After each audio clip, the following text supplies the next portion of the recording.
Who do you have the Ravens taking? I have the Ravens taking Caden McDonald, a great piece to give them a huge presence on the inside of their defense.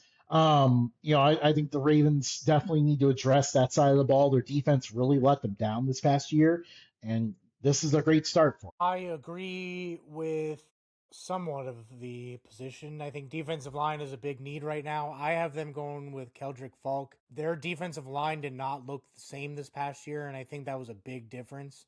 Their defense just looked all out of sorts for a defense that we figured would be one of the best in the NFL.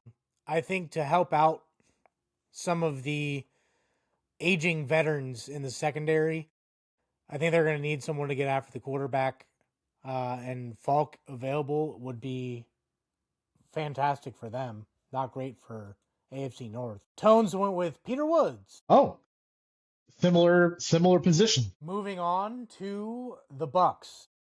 I have them taking Sonny Styles here. It kind of feels like a good fit, in my opinion. I think that Sonny Styles fills a big need for them. They relied on the Falcons and the Saints, two teams that weren't in the playoffs, to get them into the playoffs or not. And I think they're going to need a stud linebacker. Styles was another one of those Ohio State defensive men that just kind of started like it just like that puzzle piece analogy for Reese. It kind of felt the same way for Styles. Like he came in with talent, but was piecing it together early in the season, and then just kind of you could just see the growth. Absolutely. I went with a similar but different route on my pick.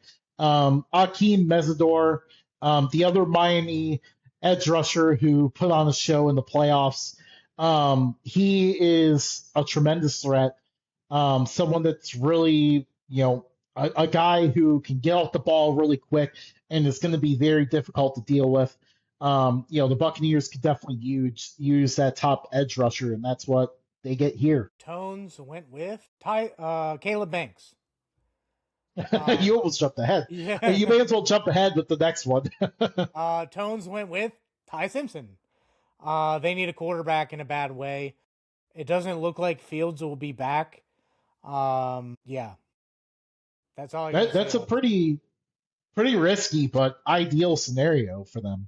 To get him later on to get Bain to start out. You got Tate. I have my first receiver off the board. Carnell Tate goes off the board to the Jets. Again, like I think the depth of the receiver position in this draft causes the receivers to fall. Not because of talent. Tate is really good. Gives the Jets someone that they really need across from Garrett Wilson to help out. In my case, Ty Simpson or whoever their quarterback is. I went with a different route. I went with Caleb Banks.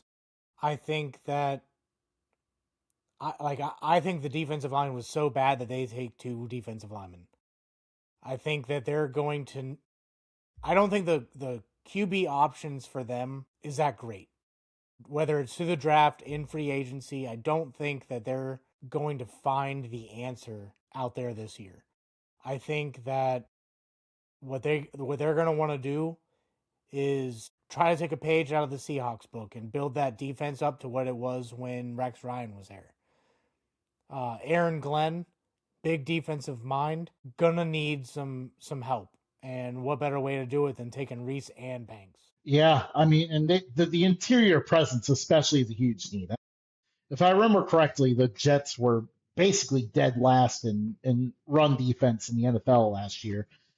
Being able to run the ball all over them is a huge reason why no one threw a pick against them. I, for the Lions, had Francis Moyagoa. I think that's how you say it.